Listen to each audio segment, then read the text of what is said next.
Hey guys, this episode requires me to place a trigger warning in front of it. There will be a brief section that we do discuss suicide. So if the discussion of suicide could be a possible trigger for you, please listen accordingly and perhaps join us next time. In the end, I have to stay true to what this show is all about. And this show is about being authentic. It doesn't matter if it's depressing or heavy or extremely intimate. What matters is that it's real. Because when we are real is when we can be in truth. And being in truth is what opens the door to healing.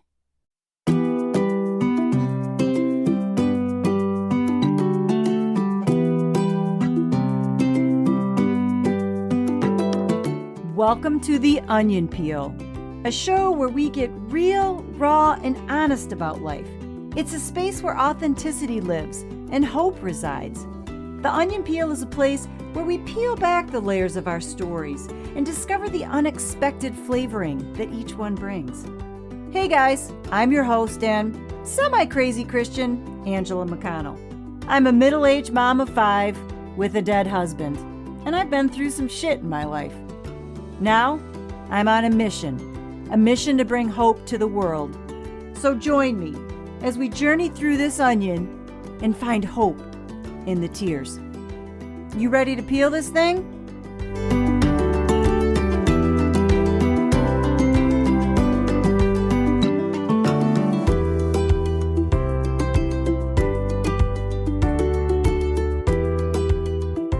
Hey guys! Welcome to The Onion Peel. Hope y'all are doing okay. I know it's getting very old sitting at home, but it is important that we take care of ourselves so we can take care of each other and get through this thing so we can just move on. Hopefully, we'll be stronger and we've learned a thing or two going forward and we can get back to living life again. So today I'm going to talk about New Year's Eve. And New Year's Eve for me has always been one of those holidays that sometimes I look forward to it, sometimes I don't. Just depends on the mood of the year. Of course, I have fond memories of being younger as a kid and watching Dick Clark. But as I got older, New Year's Eve would always come along and I'd have such hope and expectations surrounding it.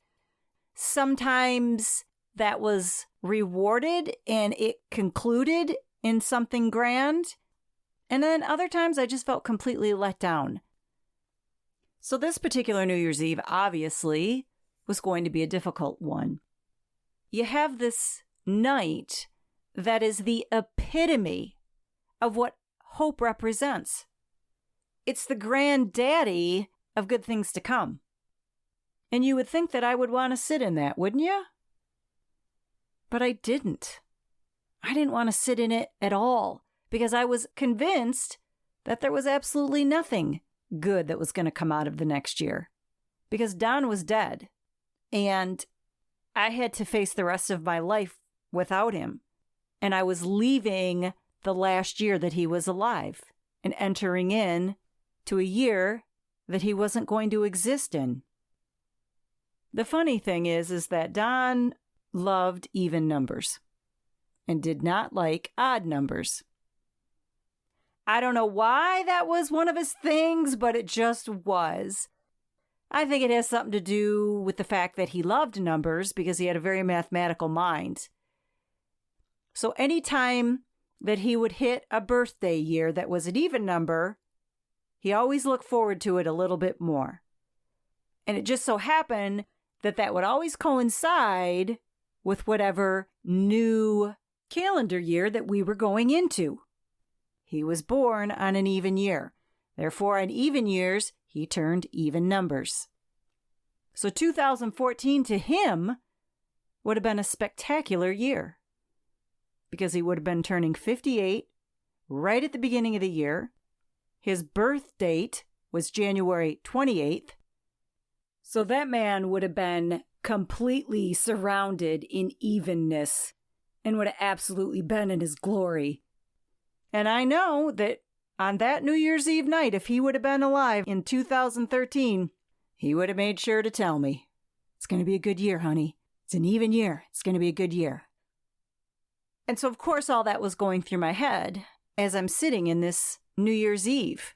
I couldn't help but think, gosh, if he could have only made it to 2014, maybe he wouldn't have killed himself.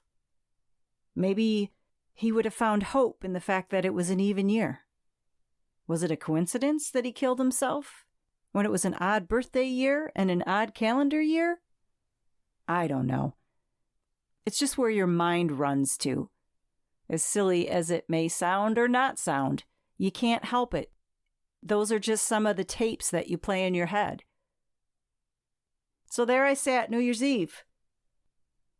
I turned the TV on to watch the ball drop, which was stupid. I don't know why I did that, because I literally made it until 20 minutes before midnight.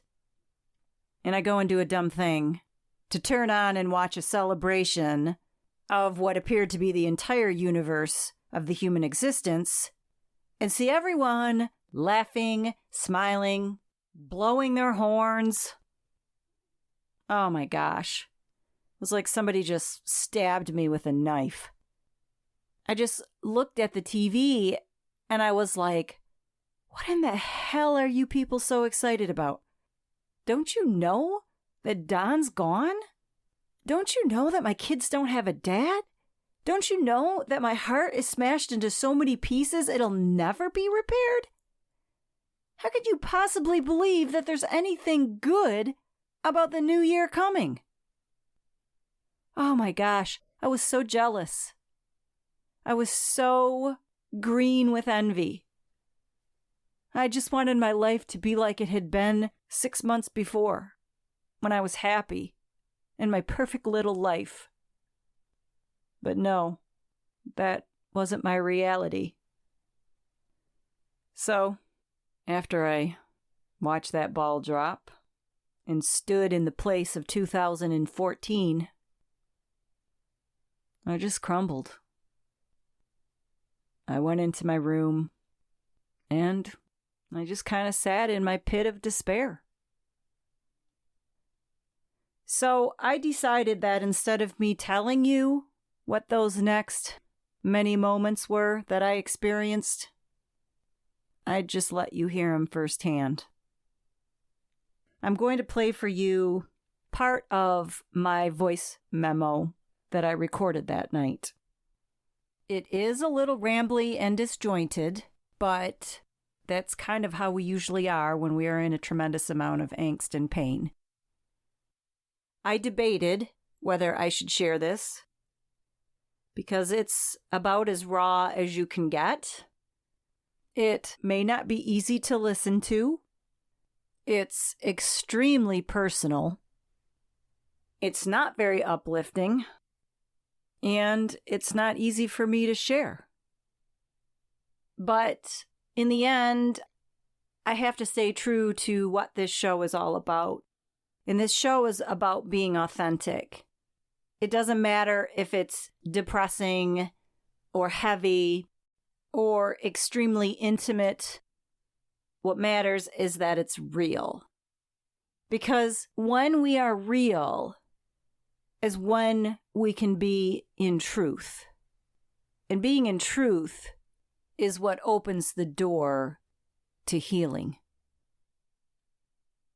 I'm just going to throw out the trigger warning one more time. I know I did it at the beginning of the episode, but I just want to say, if talking about suicide can possibly be a trigger for you, now is the time to turn this podcast off and join us next time. Here is the recording of my first New Year's Eve night without Don. January 1st, 12:21 a.m., 2014. Very hard to be in a moment that epitomizes hope when you have none. Here it is, New Year's Eve, and, well, New Year's Day now. And I just, I want to die. I just don't have the hope. It's gone. Because I miss Don. And I just don't want to live without him. And to know that you have no choice. There's no possibility. There's no miracle in any. You can't. It's just despair. And it sets on you. And I don't really feel that good about myself right now. I don't really like myself. I think about. And even if I had a dream, there's no way that it would happen anytime soon. And so I know that the road is still so long ahead. And that's just so heavy. It's just so heavy. There's fireworks going off for the last half hour. And I just think about last New Year's Eve. And I wish I would have made more of an effort to have a more sincere kiss with my husband. I just really don't have a desire to live. But I know I can't do anything because of my kids. Because in order for me to be free from my pain, my kids are going to have to suffer, and I can't have them suffer anymore. They've suffered enough. So I have to endure. I told God that I would endure until the kids have their own lives. 7-ish years. And then all bets are off. I can't promise that I'll stay around. I know that seems stupid because that's so many years away, but I won't forget. I don't forget. I know the details of the things I say, which is hard to live with sometimes. And I say to God, it's just too hard down here for us. It's just too hard. It's just too hard. So I think, so I don't have any choices. I think, well, I have to stop the decay enough so I can finish raising the kids without damaging them further. Yeah. If I didn't have the kids, I'd go down in the garage. I think I'd take a ton of sleeping pills first, and I'd take those, and I'd block all the vents to the outside, the cracks.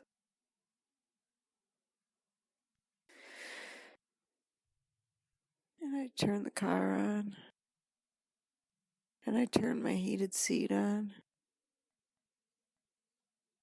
and I wouldn't be afraid. And I'd cry, and I'd cry, until I'd be so tired, and I would just go to sleep.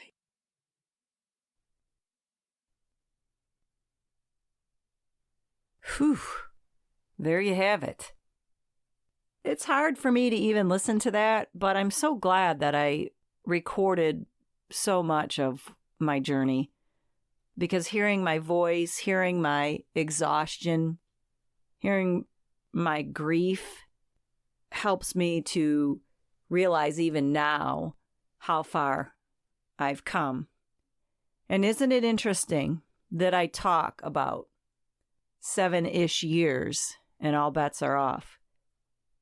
Guess what, guys? It's been 7 years. I am nowhere near that devastation. I am nowhere near heartbroken like I was. In fact, my heart is not broken at all. My heart has been healed. I missed on, but my heart doesn't have a deficiency in it. It doesn't have anything that is depleted from it. It carries a special place for Don in our time together, but it's not missing anything. You know, people always say that when you suffer the loss of someone you love, that you never get over it, that there'll always be a hole in your heart. And I just don't feel that way. As I listen to myself 7 years ago, I would have never believed that my heart could be whole again. Ever. You couldn't have convinced me of it. But I can stand here and say to you today that whatever it is that has your heart ripped open, you can be healed from it. Your heart can be whole. You can be in that place. It's a place of completion. It's a place of wholeness that rests inside of you, that becomes interwoven in the fabric of who you are. You become wrapped up with your tragedy, with your grief, with your suffering. And it becomes interlaced into this beautiful tapestry of who you are. Now, usually there's a few things that are required to make this tapestry work, to make it actually be beautiful. And that is, one, there's usually some form of forgiveness that has to take place. Doesn't matter what the situation is. You need to forgive an accuser. You need to forgive an assaulter. It could be your loved one. Perhaps they didn't take better care of themselves the way that you thought that they should have. Maybe it's a family member or friend because they didn't do something to help or alleviate the situation. Maybe you need to forgive yourself. Let go of the bad choice or the bad feeling or the not doing what you thought you should have, the what ifs. Maybe you need to forgive God. And yes, technically speaking, God doesn't do anything wrong for us to need to forgive him. But we are human beings, and if you want to be in relationship with him, that means that you're going to have feelings about him and towards him. And if one of those feelings is that you have anger in your heart because you didn't agree with what he did or didn't do, and you feel that you got to find a place to forgive him, then that's what you need to do. Whatever the case, forgiveness is usually needed to be involved someplace. The other aspect is acceptance. Accepting what your situation is. Accepting what happened to you. Accepting what happened because of you. Accepting that sometimes bad things just happen. It doesn't mean you have to like what happened. It doesn't mean you have to agree with it. It just means you have to accept it, to come into a place of coexistence with it. Lastly, I think one of the most important elements is that you have to be open and have a willingness to want to be healed, to want to be whole again. Which means at some point you have to give up carrying the grief, carrying the shame, carrying the anger, carrying the victimization, whatever it is. You have to be willing to let that go. For me, all those things boiled down to resentment. I was resentful as hell towards God. Everyone always used to say, well, how are you not mad at Don? Because Don is not perfect. And I always knew that. I never doubted Don's love for me or the kids. Don never made the claims that God makes. Don messed up. That sucks. God was the one claiming that he's all powerful and that he's all good all the time. And yet he chose not to do something to keep Don alive. He didn't pull the miracle card. He preaches it in his Bible, but he didn't follow through on a miracle for me. You see, in my thinking, I know that if Don had the power to pull a miracle out for me, he would have. So who loves me more, Don or God? Well, it's not God, because he still chose to have me go through pain, and he is the one that says he's perfect. So clearly, I'm not worthy of his almighty love and goodness. After everything that I had tried to be for him, it wasn't enough. And I ended up at the bottom of the barrel.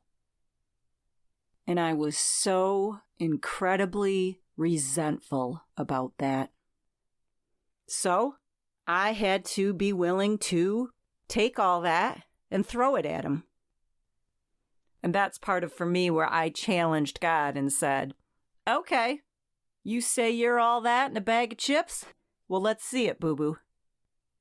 Let's see you do what you say you can do.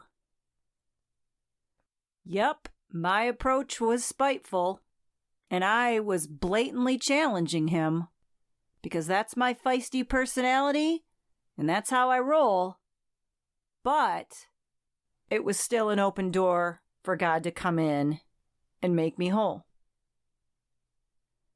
I know that there's a lot of you out there that feel you are beyond repair, that you've gone through something so horrific as a child, as an adult, or even right now, that you just feel like there's no possible way that you could ever have this pain and guilt and sorrow not be there. That the damage done is just far too great to be fixed. And I understand that unbelief. But that's why I'm here doing what I'm doing with this podcast and sharing my story, is because I want to bring you the hope that it is possible, that you can be whole. It is available.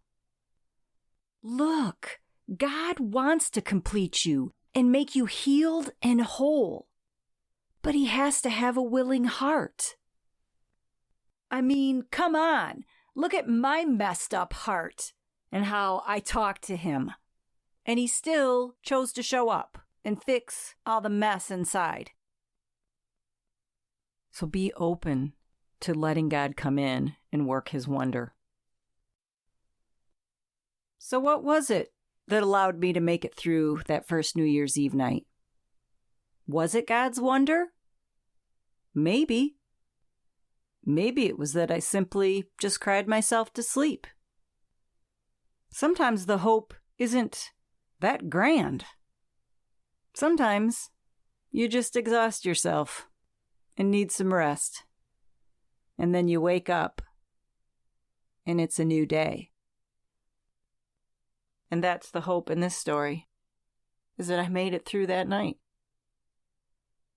I made it through to live another day. And sometimes that's enough.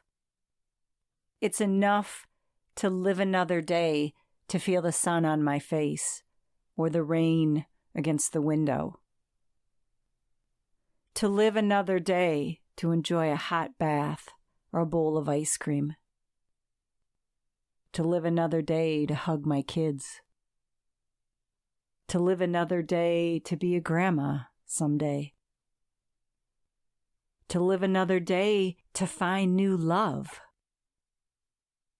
It was another day for the chance to be healed and whole.